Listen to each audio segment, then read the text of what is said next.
The holy grail of owning a premium domain name is selling an endless supply of third-level domain names.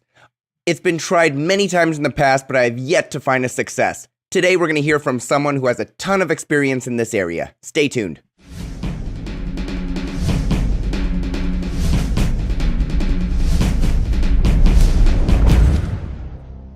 I have 3 short sponsor messages before we get into today's show. First, if you have a great domain name and nothing to show when people visit, you're missing out on potential advertising revenue, leads, and partnership opportunities.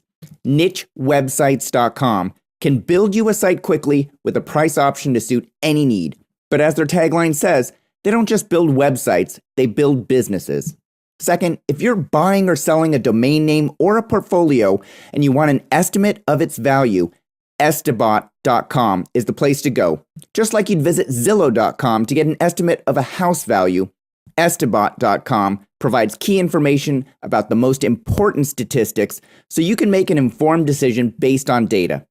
Finally, DNX.com is a domain name exchange that uses a reverse auction platform to provide fair market prices for quality domain names that are manually filtered by an experienced broker. At DNX.com, domain prices drop until someone decides the price is right. But don't wait too long or the domain you love might be purchased by someone else. All 3 sponsors have a clickable banner in the upper right-hand corner of DomainSherpa.com. Here's your program. Hey everyone, my name is Michael Seiger and I'm the publisher of DomainSherpa.com, the website where you come to learn how to become a successful domain name investor and entrepreneur directly from the experts. The holy grail of owning a premium domain name is being able to sell an endless supply of either email addresses or third-level domain names. In essence, acting like a domain name registry, but without the overhead and bureaucratic ICANN hoops to jump through. Today, I've brought on a co-founder from a company whose sole mission is building businesses on top of premium domain names like Christmas.com, Oahu.com, Renters.com, and many more. It's a company that, quite honestly, has impressed me every chance I've had to interact with the founders. I'd like to welcome on the show John Lyotier, co-founder and chief marketing officer of leftofthedot.com. Welcome, John. Welcome. Thank you. How'd I do on your name? Perfect. Better than a lot of people, including Chris. Nice. John, I reached out to you after Rick Schwartz posted a blog about selling third-level domain names on his tradeshows.com domain name. Domains like, he suggested domains like chicago.tradeshows.com, vegas.tradeshows.com, restaurant.tradeshows.com. Rick suggested could be priced anywhere from $9.99 per year up to $999 per year. Yep. You then basically responded in the comments saying, it doesn't work, trust us, we've tried it. Yep. Why doesn't it work? Well, that was a tough thing. It was brought to my attention by Frank Miklik, who used to be one of our advisors and our acting CTO when we first got off the ground. Why doesn't it work? Tough question. It was actually about 4 years ago. 4 years ago tomorrow, actually, come to think of it, that myself and Chris Jensen, my partner, got together and we had sort of dabbled in a couple different business ideas in the past. And we said, there's all these great names out there. Let's subdivide the internet. But when you actually start delving into it, the first 6 months, like, wow, this is harder than we thought. And we kept on going and kept on going and kept on going. But when it came down to it, no matter how much we tried, the fundamental economics of it didn't really work. All right. And so we're going to dig into why those economics didn't work on this interview. That's the whole point of it. So how long did you wrestle with it before you and your partner Chris decided that it's just not going to work? It was a good few years, probably a good 2.5 years. We decided to pivot last January, I guess, to our current model, which we'll talk about it later, I'm sure. But it was the first 1.5 years of trying to wrestle the beast. As you said in your intro, it is the holy grail of these premium generic domain names. You have that infinite supply of inventory if you can figure out the system. We tried. We worked with some of the best names on the planet. But when it came down to it, the cost of sales always outstripped the ability to deliver the demand to that customer. The typical whole domain registry system is really predicated on the fact that you have people who are searching for names because they have that intrinsic demand. For tradeshow.com, you might be Vegas trade shows. Hey, I have a great new trade show in Vegas. You're going to go search for something to match your business idea. Because they hadn't heard of the whole concept of subdomains as your registry opportunity, you had to go out and find that customer who was looking for you at that moment in time. We had thought that, well, you had substantial people who would look for trade shows first, and then you sort of subdivide from there. But in the end, that customer, that small business customer, needs to be sold. They're being sold to rather than being buying. So by that, we have to talk to them one-on-one and say, great, here's the benefits of having a great generic domain name as your parent with your sub operating underneath it. Eventually, that cost outstripped the price point that small business is willing to pay. Completely understand. So the cost to do it was much more than the benefit you were getting running that. I often hear people say, you can't do that. I've tried that. It drove me crazy when my parents said that when I was growing up. I'm sure the same for you. For example, I hear people saying print is dead over and over and over again. Yet I have a thriving print magazine that comes out quarterly for my city. So what I want to do is walk through an example that you lived and breathed so that we can learn from it. I want to learn what you did, why it failed, how you think maybe next time it could work if somebody wanted to do it under different situations, or maybe there is no next time. Okay. So what's the best example you can provide where you developed out third level domain names on a premium domain name? Sure, I'll start at one level above that. When we first got into this space and started looking at it, we really sort of identified 3 subtypes that we thought would make a good domain build-out opportunity. One, we had geo names. So, for example, we had access to several state URLs, but we wanted to start a little bit smaller on oahu.com. We had objects. That's what I describe as an object. So, for example, the best example would be villa.com. And I'll use that example because there is the new GTLD for villas, which we also had a chance to build out, but we chose villa instead of villas. And I guess the third type was the profession. We thought there was a big opportunity for professions, which if you look at the new GTLDs, there's sure a lot of professions that are out there as well. So a good comparison would be villa. We did try from professions, from massage, from home staging, a few things like that as well. But we can definitely look at sort of drill into villa as a good example. Okay. And so you just to summarize, on profession, you tried to build out and sell massage.com and homestaging.com? Yep. Okay. Yep.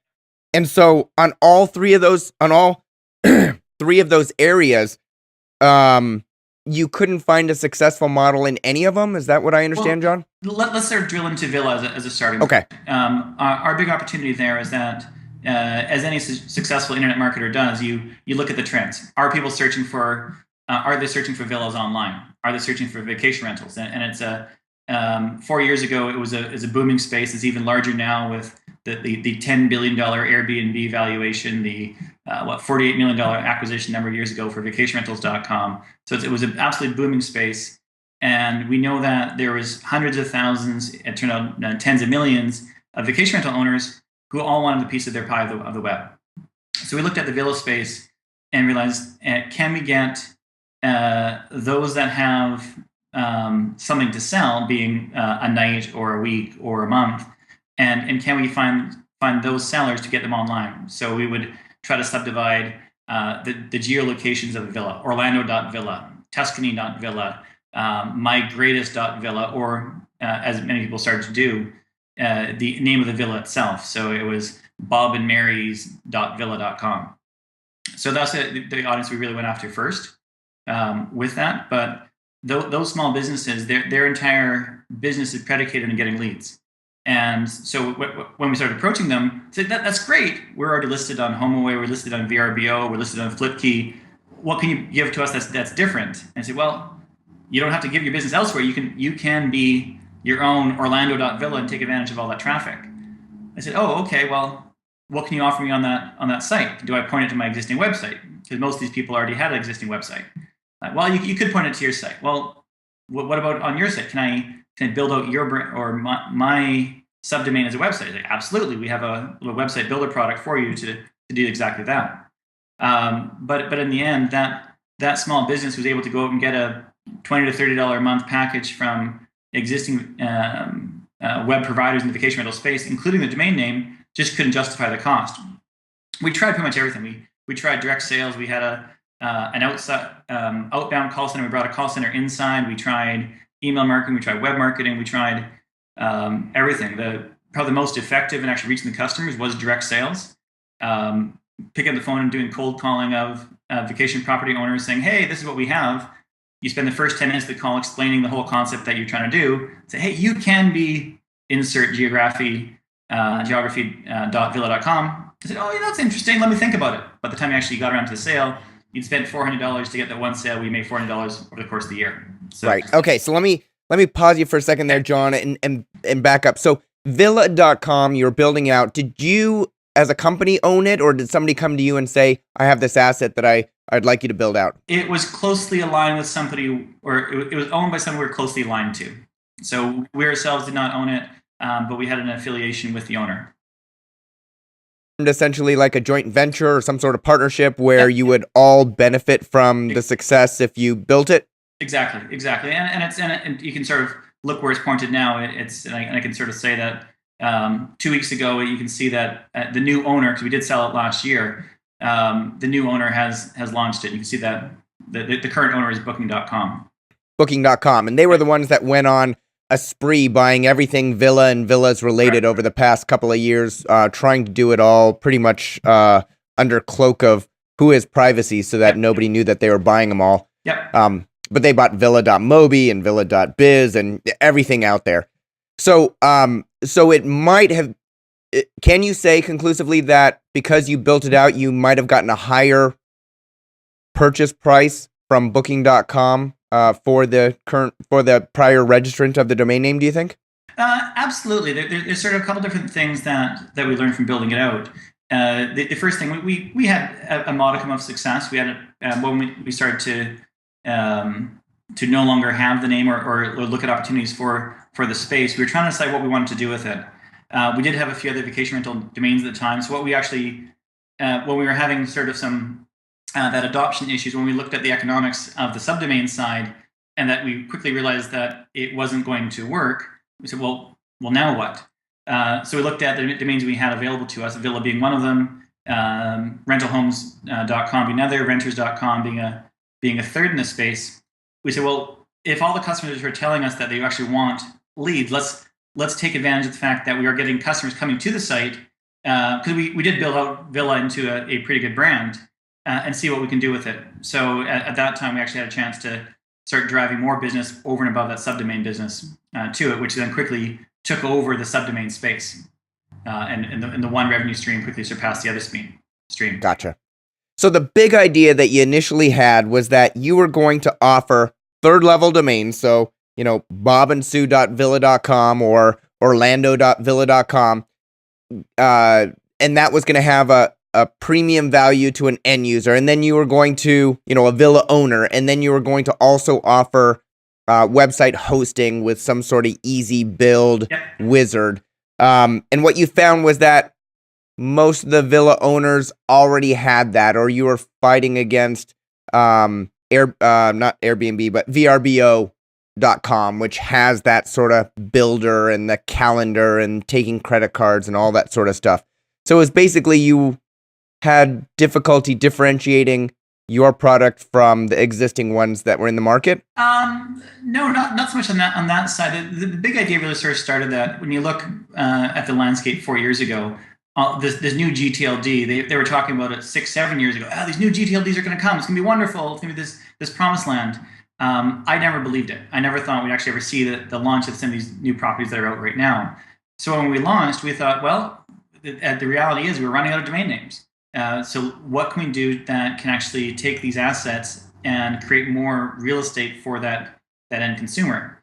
All the trends are that those end consumers will be coming online, and they did, and they're still coming online. There's hundreds of thousands of new vacation rental owners who are launching their sites every month. So the question is, how do you reach that consumer at that moment in time? And that really was where the difficulty was, and that actually ended up becoming my comment on Rick's blog. There was that where the new GTLDs do have that advantage, is that they do have the deals with the registrars where that with that consumer who's searching for a namespace to hang their hat and where they had a place to go. We didn't have that opportunity. Right. And do you think that most villa owners, when they're looking to gather leads to rent out their villas over time, are looking for domain names, or are they just going to VRBO and other rental sites and listing it as many locations as they can? I think I think there's a bit of a shift occurring right now. I think when they start, they say, okay, I have a place. Now what do we do with it? And then they go to the big players. They go to Flipkey, who's a division of TripAdvisor. They go to VRBO/HomeAway/Vacation Rentals, who's part of the triumvirate of sites. They may go to Airbnb now as the new model in the space. So they go there first. They say, okay, I need to create a listing. I need to get people to see if my place is attractive to them. You probably have about half of the inventory from our research is the whole rent by owner space, which is one of the reasons why we actually went out and acquired rentbyowner.com recently. But the other half is the agent managed. All the agent managed properties are the ones that have anywhere from 2 to 20,000 properties operating underneath their site. They all have sites. It's that individual property owner who doesn't have the site. And how do you reach them? You give them a lead, they'll be happy. All these new sites, all these new platforms have e-commerce built into it. They have all the systems and the shared calendaring and all that, which is essential to operating a website or a web space. So as long as you can deliver that to them, I don't think they really care that it's going to come from orlandosbestvilla.com, orlandosbestvilla.us, whatever the domain happens to be. So for them, it's can I go out and get leads into my business? And if so, what's it going to cost me from a cost per acquisition standpoint? So if we were able to deliver leads for them, they would have been happy. And the ones that we did sign up, they were happy because our site did rank and they had preferential ranking on our directories and all those things. So so then anybody searching for that geography, they would get the leads. Absolutely. So that was the benefit that you provided with a premium domain name, whereas, an Airbnb or a VRBO.com, they also have a ton of traffic. Some portion are going to search for a very small sliver of some geographic area, and then the leads will go to hopefully that person, or they'll be able to search all the listings in that geographic area. So it's pretty much the same. It's maybe apples and oranges, but you're generating leads. You both have traffic, and how well you do that determines whether people are going to stay with you or maybe try someplace else. Yeah, absolutely. If you look at the search market from 4 years ago, a lot has changed since then. 4 years ago, from an internet marketer's perspective, it was dead simple to rank a subdomain in Google. You could own positions 1, 2, 3, 4, 5 if you had the right subdomain system. So when we launched, we're doing really well organically from a lot of the subdomains where you have villa.com in the position number 1. In position number 3, you would have orlando.villa.com. So it was really easy to do that on Google. Google's changed their algorithm since then, so it's much harder to do now. Bing, on the other hand, still loves subdomains, so that's great. We still have a lot of our subdomains that are out, still existing, ranking very well. So helitours.oahu still ranks in the top 2 or 3 on Bing for that concept. But when that market changed, then a lot of the economics also change. Mm-hmm. Now, do you think that you lost your rank for orlando.villa.com because you didn't have enough content about Orlando? It didn't look unique enough to Google to rank it as a separate website than your main property? No, I don't think so. There's a lot of things you can do to create canonical content. The content that in the model that we had was really turning the subdomain over to the user to create their own namespace. So it did become their site. It was their unique content. We had a bit of a CMS that was powering the whole system, so they could create blog posts, they could create unique content on the subdomain itself. So you had unique content on the main site, you had unique content on the subdomain site, and each one sort of carried on from there. So I don't think that was it. I think it's just sort of a reflection of the reality that Google didn't want a whole bunch of domains all appearing on the top. We still end up ranking very well for the main name, just the subdomain didn't have as much. We didn't have 2 or 3 spots in the shelf space. We only had 1. Right. And you think that's still the case today? That is still the case today. Okay. So I understand how you saw the market, 3-4 years ago. how people were coming online on a regular basis, how they, needed their own space, and you were trying to take advantage of that by offering the subdomains and the unique names .villas.com. The offering you built, I understand from a technology standpoint, you offered third-level domains, you offered a website builder. Did you offer email associated with that in case people didn't have it? And what other technologies and features did you offer as part of your package, John? Well, it all really depends on the domain itself. We built a platform, and that platform really has that became the core of what we do even today. Like we have with our Christmas.com site, we still use our subdomaining platform to give people personal family pages. So Seeger.christmas.com, Schilling.christmas.com. He's the guy's Christmas there. I'll give him a plug. So people can use our existing platform today to build their pages. So within our platform, we did have email as a core component to it. That was very important when you start getting to the professions. So you have a home staging professional, rather than having the Gmail account, they can have Seattle@homestaging.com. We more or less closely aligned the chosen subdomain with the email system in place. So we had email as part of it.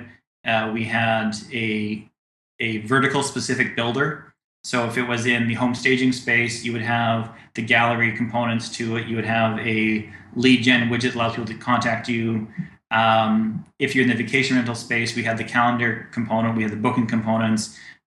We had a lot more. We had a weather widget. A lot more sort of vertically related concepts.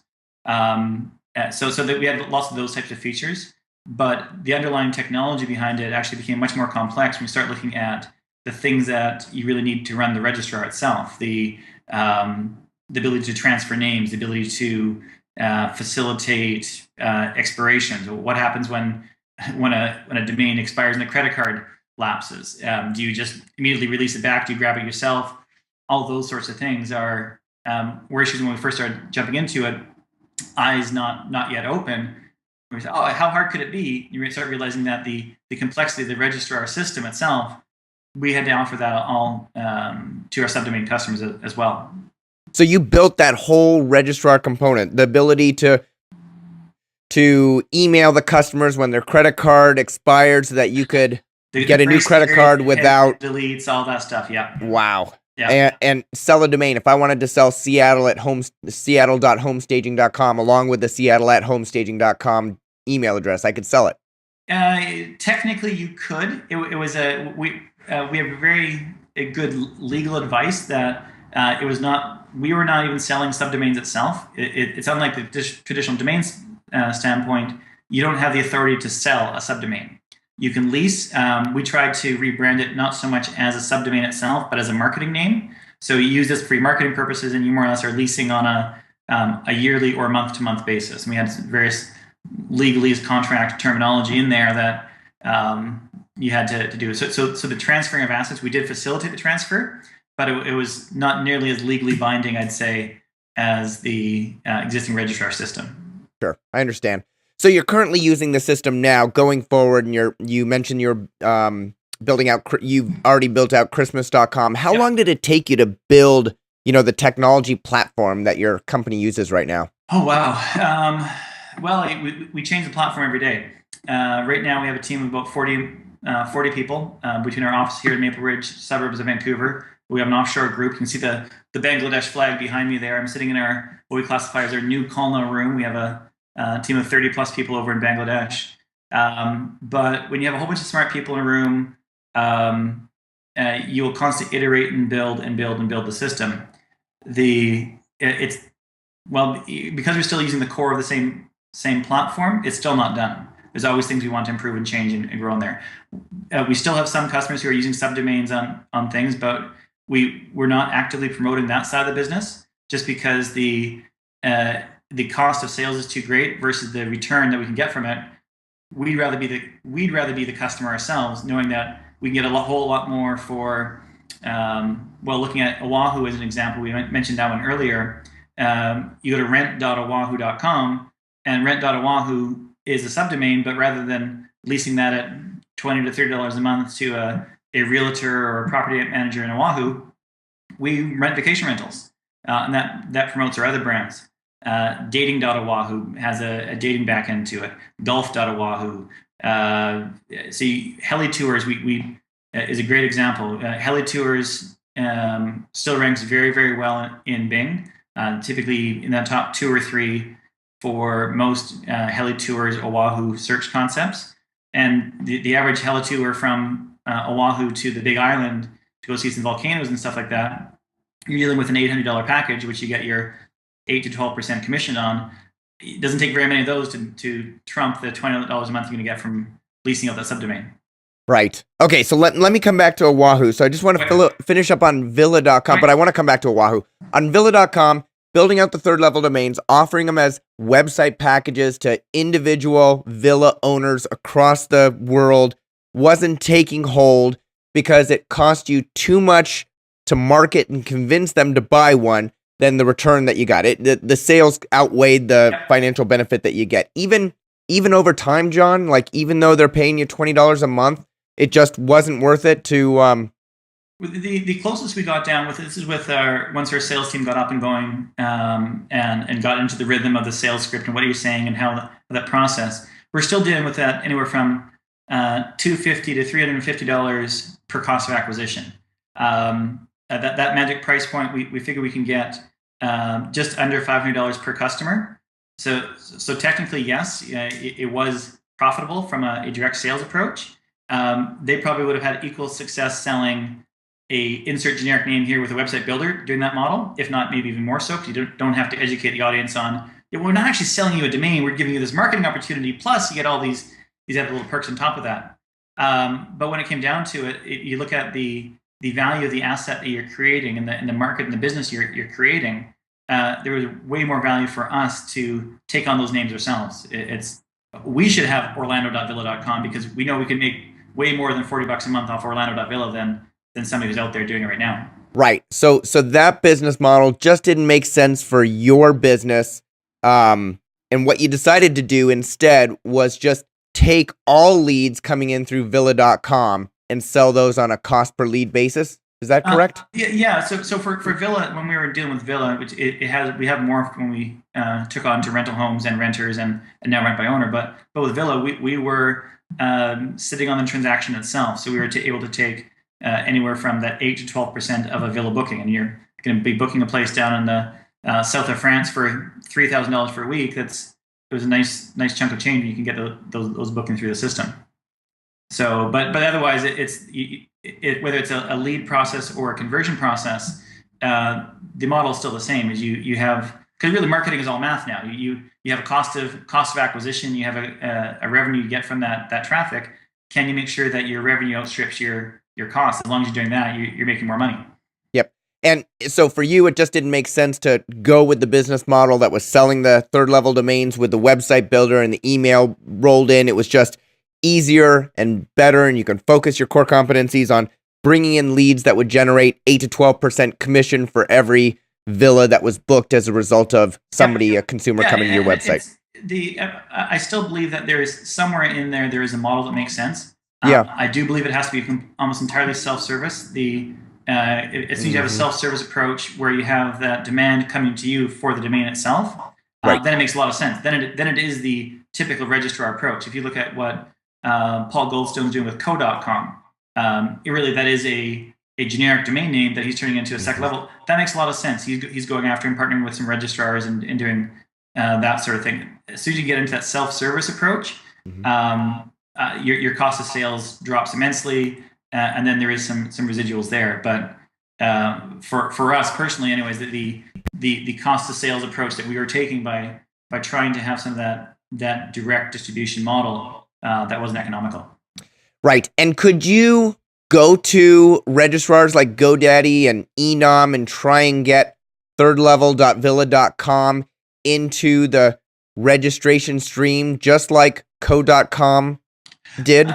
We looked at it. We didn't talk to GoDaddy directly. We talked to a few others in the space, primarily those who have aftermarket systems or name spinning systems that, hey, you seem to be searching for a name for a villa in Tuscany. How about tuscany.villa.com? So we definitely looked at that. We were going to sort of go down one of two approaches. One, going that way, sort of go into that whole registrar distribution side, or then we started looking at okay, what is our core and what are we really good at? And it turned out that what we're really good at is we're really good at building businesses. Let's focus on building the domain and the business the best we can do. So we decided to go down that approach instead. Got it. All right. So I understand why you decided to shut down the business as it originally was set up, and then you pivoted, you changed direction to a different business model.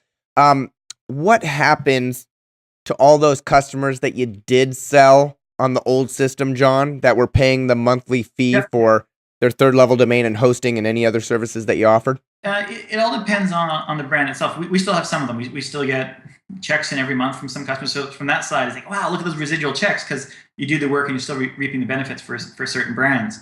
On the others, for example, when we sold Villa, we didn't have a lot of customers there, but there were definitely a customer migration, some pains, and sometimes that is okay for. So yes, we appreciate the fact that you've been paying us for the last number of months. We're refunding you and more or less buying that subdomain back from that customer. So there was definitely some customer management pain that we had to deal with.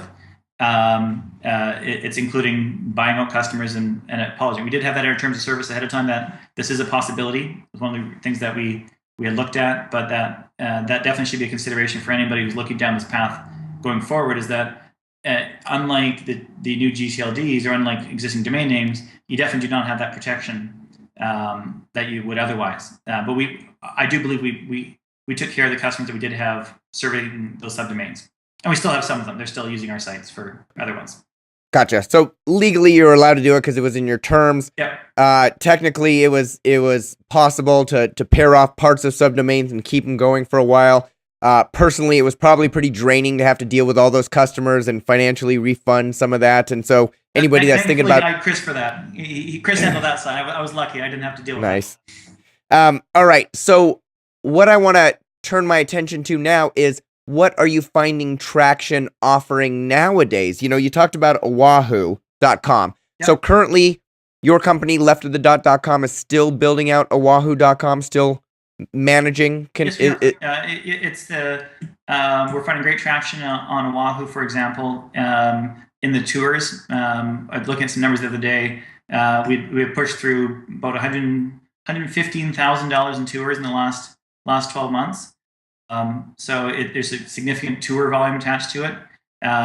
Rent.oahu as a subdomain is driving a lot of business for our rental homes. Could be more or less, we have a search widget on rent.oahu that pushes traffic off to our other brand.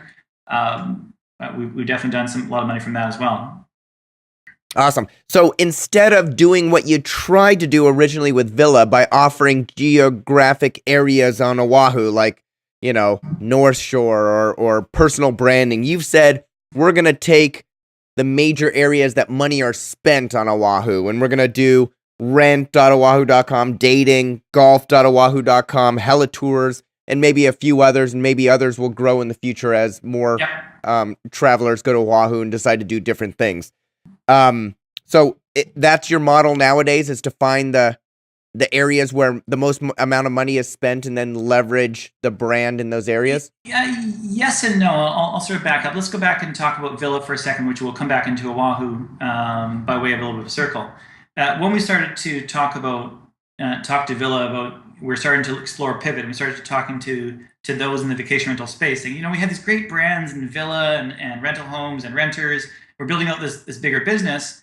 Or are you interested in buying one of these assets? We're looking at, can we pay for continued growth and execution by selling an asset? And they say, you know, John, very interesting to us, but we'd much rather spend $10 million or $20 million on buying a business than we would spending $1 million in buying a domain name. So for those companies, those large established companies, they justify every single day acquiring companies, acquiring brands and businesses. They can't justify really buying an asset. And so when we looked at it, we said, you know what? If you put it, and really what we had with Villa, you had a great generic domain name, and you had a burgeoning business model that started to drive some traffic, get some search ranking, we had a really active Facebook community, good Pinterest profile, all those sorts of things, building the brand that is Villa. You put those together, you're no longer dealing with an asset-based valuation. You're dealing with a business-based valuation. Asset plus business equals multiple thereof. So in looking at those concepts, and even then looking at a name like Oahu, which we are sort of trying to decide is now the right time to part ways with Oahu, you look at have you increased the asset value itself? And really, that's really come down to what is our core right now, which is domain appreciation. That we take an asset, that asset may have $1 million valuation. Can we turn it into a business that's worth 5, 10, 15, $20 million from there? So typically when you do that, you could generate a business that has, I don't know, $500,000, $1 million in revenue each year, with some profits that you slowly grow. And over 5 years, like, hey, we made a few $1 million in revenue. Or you can appreciate the asset and realize that upon liquidation of the sale itself, liquidation of the asset with the business. So that really has changed our models, that we really focus on taking that generic domain now and putting a business on top of it, so it is a much more valuable asset that is a real functioning, successful, ongoing business. Sure. And that's what you're trying to do with the Wahoo, is to build multiple revenue streams that generate profit so that you can then sell it for a multiple of the EBITDA, the earnings before income tax depreciation and assets. Because exactly as you said, is what I've seen. Businesses that have money to spend don't want to acquire a domain name, an asset that's non-revenue producing. They want to tack on top level growth to their company, and they want earnings that they can use to plow back into the business. Yeah, absolutely. If you look at Oahu as an example, the right buyer out there somewhere probably has a strategic interest, obviously, in the island. We've made sure that the brand itself is very travel and tourism focused. I believe when you were talking to Chris back at Richard's conference in Vegas there last year, everybody was quite surprised that we already had an exit plan in mind with Christmas. But every time we take on any brand, any domain, whether it's Oahu, whether it's rental homes, whether it's renters, we know exactly who the buyer is, or we have envisioned who the buyer of that business is going to be, whether it's 1, 2, 3 years down the fold. Yeah. No, that makes perfect sense. So right now, you are not the owner of Oahu.com, is that correct? We are closely aligned with the owner. Okay. Just like you were closely aligned with the owner of Villa.com. Correct. All right. Does Left of the Dot own any assets yourselves, or is your business model primarily to use your technology and marketing and strategy to add that value to other people's domain names? We have some assets that we have either a majority ownership in or a significant portion in. We do have some assets that are ourselves that we have been able to acquire along the way, but the best names that we want to work with are the $1 million names. As a startup, when we got going 4 years ago, we couldn't afford to go and buy these $1 million domain names. But we have been able to start acquiring a few different names ourselves. Homestaging.com, we have a sort of a 50% share in homestaging with another domain investor. Rent by Owner, which is really taking advantage of the platform we built for the vacation rental space. That's our majority owned by myself, Chris, and the rest Left the Dot. So we are starting to acquire some assets itself, but really those are sort of the level down below these $1 million portfolios that some of the owners out there have. Why would you rather have a $1 million plus domain name to build on top of versus, building iowahu.com that you could buy for $25,000, let's say? Well, it goes back into the appreciation value you can go for it. It's once again, if you know the exit, then that exit is typically talking to these companies that, whether they're large public entities or at least deep pockets, need to go in there with that nice story that, yes, we have this great brand that can redefine the entire industry. Plus, we have this business, therefore it's more than. But like anybody, if our number one business right now is building businesses, you want every advantage you can get. Going back to talking about Christmas, I had a great conversation when we were first launching Christmas with a very large reseller of Christmas goods, and we were saying, well, we want to be a wholesaler. No, sorry, we're full. We don't take any more resale. Yes, but we're Christmas.com. Well, okay, I'll take a message. How do you spell that? Well, Christmas, as in Christmas.com. So is that with or without the hyphen? No, it's Christmas. So Christmas. Oh, hold on a second. Let me get somebody for you. So whenever you have that generic domain name, you have those intrinsic advantages. And for us, who's trying to start these businesses that are businesses that are extremely valuable to that potential acquirer, every advantage you can get, which domain gives you, is a great advantage.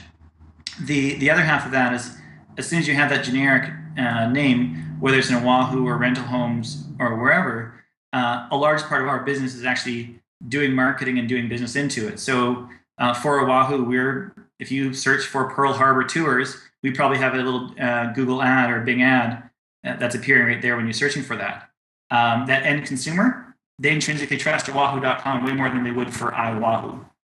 So if you can get that intrinsic trust, my click-through rate of my ads will be much greater. My click-through rate is greater, therefore my quality score is greater. My cost of acquisition goes down. I win. So Oahu gives you that over in Iowa. Definitely, and we've talked about that on prior shows. You know, the I believe it was the CEO that owned a brandable switched to carrental.com.au and immediately saw the same benefit, that he was getting higher click-through rates and lower results as a lower cost per clicks as a result. Yeah. Do you also receive a ton of type-in traffic on these premium domain names like Oahu.com and Villa.com? Depending on the brand, obviously, every brand has different type-in traffic or different levels of type-in traffic. Some of them get really good type-in traffic. Others now it's really hard to measure because they're businesses and brands in their own right, so they get type-in traffic already. So, but when they started it, it's that there's that always residual traffic that is that the initial baseline of that traffic to a domain. So before we started with Oahu, you look at the analytics and say, oh, there's, well, I forget the number, but there's always that certain volume of traffic. So for example, we're launching Rent by Owner as to complement our other two sites in the space this week. I can say that it gets about 100 uniques a day as type-in. Whereas right now it's just a one-page splash, unless depending on the tech team, if they deployed it while I've been on this call here, which they might have, they're looking at the potential to deploy it. But up until that point, it won't have really any organic. It will only be direct nav. But direct nav definitely is a benefit. Yeah. John, I want to come back to the tradeshows.com domain name, but before I do that, people are probably listening to this show thinking, oh, I've got a premium domain name. I totally want to slice it by geo, but now John's telling me that geos don't work. I'm going to email him anyways. You know, tell me a little bit about leftofthedot.com. Okay. Are you currently looking for partners to work with to use your technology? What kind of domain names would you be looking for if you are? No, is the right answer. It's we're in a pretty fortunate position right now that we're full. We know we can't stretch ourselves too thin. We have a few projects that we'll be launching very soon, and a few more that are in stealth that we'll be launching towards later in the fall. But for the most part, we don't typically bring on new external clients. I mean, we're always open to opportunities, and we're always sort of to explore it. But for the most part, we're not really seeking new business opportunities and new partners, because we have an incredible portfolio to work with already. But when we typically look at a project, we don't look at it from great, here's a domain for us, what should we do with it?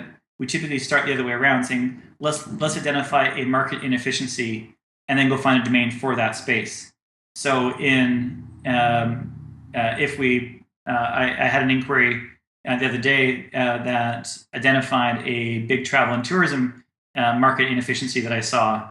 So I sought out a domain that might match that category. And where we've been around now in the domain space for 6-7 years, we started to have quite a few contacts in the space, so we can reach out to a few people and says, do you have anything good that is in the stock market and stocks and finance space? And oh, yes, we do. Here you go. How about this name? So we have a few of those types of things, but we typically don't take on new clients. But hey, you never know. Things may change quickly. All right. So back to tradeshows.com. Here's Rick Schwartz with his great, $1 million plus domain name around an industry that's, billions. Thousands of companies come to CES in Las Vegas. The trade show seminar is enormous. And he's probably looking at it and saying, well, I haven't gotten any offers on it, any that are worth considering. So why not build out third level domains? What do I have to lose? And if I can summarize, if I think about the conversation that we've had here, John, you would say the cost per acquisition to try and sell each of those third level domains is going to take way too much. The cost is going to be way too high for the amount of benefit that you're going to get for a, $100 or $500 a year package on a third level domain. Is that a fair summary? That's a fair summary, and even adding to that, there may be some detriment to, if you do finally have a chance to sell it, with the effort you've gone into to sell 30, 40, 50 of those third level domains, would that detriment the sale price? And that needs to be factored into the effort. It may enhance the sale price if you can build it properly. It may enhance the sale price. We do believe that the 4,000, 5,000 different third level domains we have on Christmas, we do believe that's enhanced the value of Christmas.com, because we basically have people who are coalescing around the brand, which is what we wanted it to do. If you have a CES or whatever the latest and greatest E3 type expo for trade shows, that may be a detriment to the eventual buyer of that domain, unless, of course, that will become the brand and business that is trade shows. In that instance, hey, go for it. That could become a residual revenue unto itself. And what's the most you could charge for a third level domain, do you think? Well, when I saw the guys for Chicago.com come out and saying, hey, we can get thousands and thousands of dollars for an email, we were saying, really? We've been charging $25. We basically had a price point that all depended on the level of package, but it was typically from $19 to $49 a month. And that was really based on the small business website bundle package, because that's what they can get if they went to an existing incumbent in the space and they get their whole web package with the domain name all included. So that was really our price. If you're able to get more for those premium ones, great. Sometimes the email address for I know Chris has the most powerful email on the planet with Santa@Christmas.com. What's that worth? That alone is probably $1 million email address. So what could you get from it? It does depend on the domain. And once again, just like any other domain out there, it all depends. If there's a buyer who is willing to pay it, then you should be willing to charge exactly that. Now, Andrew Rosner just bought Santa.com. Yep. You guys, would you consider doing a deal with him on Santa.com since you've already got Christmas.com built out? Let's just say we've talked to Andrew recently. All right. And I still need to follow up with Josh Mechnick on Chicago.com, because he ended up, I believe, selling the domain name. And I wasn't quite sure if he ever made email addresses a success trying to sell them for thousands of dollars a year. He's probably going to tell me he's on an under NDA, which always kills me because I want to figure out what works and what doesn't work. Yep. Before I let you go, John, I did have one other question for you, because you mentioned massage.com. Yep. And I'm not exactly sure what you tried to do with massage.com and whether it was you considered it a failure or lesson learned, or if it's currently operating. But I know Ari Goldberger and Jason Schaefer over at MD.com are building up third level domains on top of their MD, medicaldoctor.com, MD.com domain name to try and, sell advertising and sell services and maybe sell, new customer leads and things like that.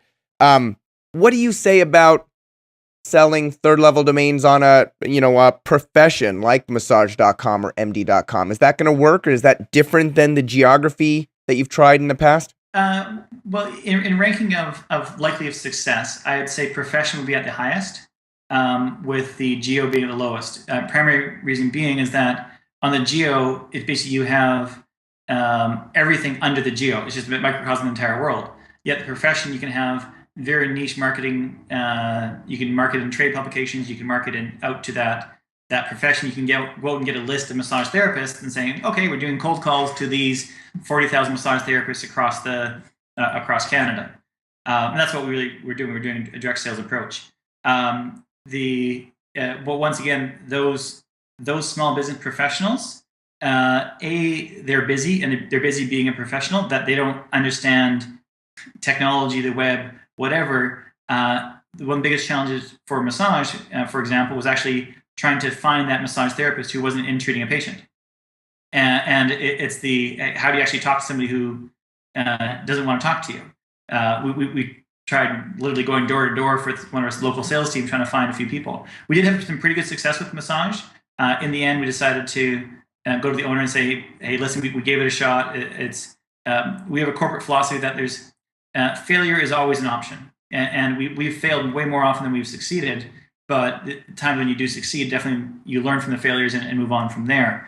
I do think that there may be some opportunity for some of those professional ties. But once again, you still come down to the fundamental question is, can you get distribution to those that are seeking and are at the time that they're wanting to buy? And that's the big thing. If they're not willing to buy at that moment in time, there's no amount of convincing can convince them that, hey, Seattle.massage is better than Seattle massage. So great point to leave it on, John. Okay. If you have additional questions about development or third level domains or any of the topics that we discussed today, please post them in the comment section below this video, and I'll ask John to come back and answer as many as he can. John, if someone wants to reach out to you directly and say thank you for taking the time to come on and explain, given your experience and your technology, why this couldn't work in the past, and just to say thank you for your time, what's the best way they can do that? Probably the best way is through my Left of the Dot email address. That's john@leftofthedot.com. Of course, like every good domainer, I do have my name, so john@lyotier.com as well. But reach out to me on LinkedIn. There's a link off of our Left of the Dot site to my profile. I'm always willing to engage. Always willing to have conversations. Just anybody who wants to reach out and chat about domains or internet marketing, any of those things, I'm always available. Excellent. John Lyotier, co-founder and chief marketing officer of leftofthedot.com. Thank you for coming on today's show, educating us about third-level domain names and development, and thanks for being a domain Sherpa. My pleasure. Thank you all for watching. We'll see you next time. Bye-bye.